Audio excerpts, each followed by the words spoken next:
మహబూబ్నగర్ జిల్లా గండీడ్ మండలంలోని చిన్నవర్వల్ గ్రామంలో షార్ట్ సర్క్యూట్తోన ఇల్లు దగ్ధం కావడం జరిగింది. దాని గురించి బాధిత కుటుంబ సభ్యులు మాట్లాడుతున్నారు. చెప్పు రామ్లన్న, ఏమైంది? మేము ఇంట్లో లేకుండా సరికి ఇంకా అది ఎక్కడోళ్ళు అక్కడ పనికి వెళ్ళిపోయారు. ఇంట్లో ఉన్నసరికి ఆయన కరెంటుతోన ఆయన టీవీ ఇల్లు మొత్తం అటుకపోయింది. ఇల్లు మొత్తం అటుకపోయిందన్న. మేము వచ్చి చూసేటికల్లా ఇల్లు ఏం లేదు. ఇప్పుడు మా చెల్లి పెళ్లి కోసం అని తెచ్చిపెట్టుకుంటుంది పైసలు. ఇప్పుడు ఈ పరిస్థితి లేదు. ఇప్పుడు ఆ పరిస్థితి కట్టుకునే బట్టతోన తప్ప ఎలాంటి పరిస్థితి అయితే లేదు మాతోన. బీద కుటుంబం. ఇప్పుడు ఇవి కొనగలను. ఇప్పుడు మా వేసుకునే బట్ట తప్ప మళ్ళీ వేరే బట్ట కొనలేని పరిస్థితి ఉంది మాదైతే. దానికోసం మీరు ఏమన్నా సహాయగలరని నా విన్నపం.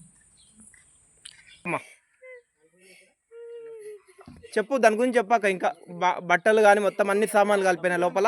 అన్ని కలిపోయింది, మొత్తం కలిపోయి తిండికే లేవు, అసలు వేసుకునే బట్టలు కూడా లేవు. మా ఇల్లు మొత్తం కలిపోయి డబ్బులు కూడా తెచ్చి పెట్టుకుని ఇంటి పెళ్ళికి డబ్బులు కూడా అంటుకుపోయినాయి సార్, ఏం లేవు. చెప్పు రామ్లన్న.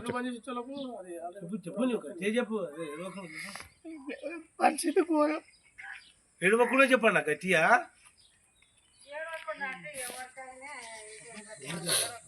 ఓకే, ఇక్కడ చిన్నవర్వల్ గ్రామం లోపల మరొక దళిత కుటుంబం లోపల బింగి అన్మాయ కొడుకు రాములు నివాసం లోపల ఇంతకుముందు సుమారు 11 గంటల సమయం లోపల ఇల్లు విద్యుత్ షార్ట్ సర్క్యూట్తోన దగ్ధం కావడం జరిగింది.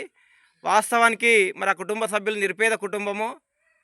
వాళ్ళ చెల్లెల పెళ్ళికి కూడా సామాన్లు తెచ్చుకొని మరి వాళ్ళు వేసుకునే బట్టలు కానీ తినే ఆహార పదార్థాలు బియ్యం కానీ జొన్నలు కానీ అన్నీ లోపల ఇంట్లో ఉంటే అవి మొత్తం కూడా కాలిపోవడం జరిగింది.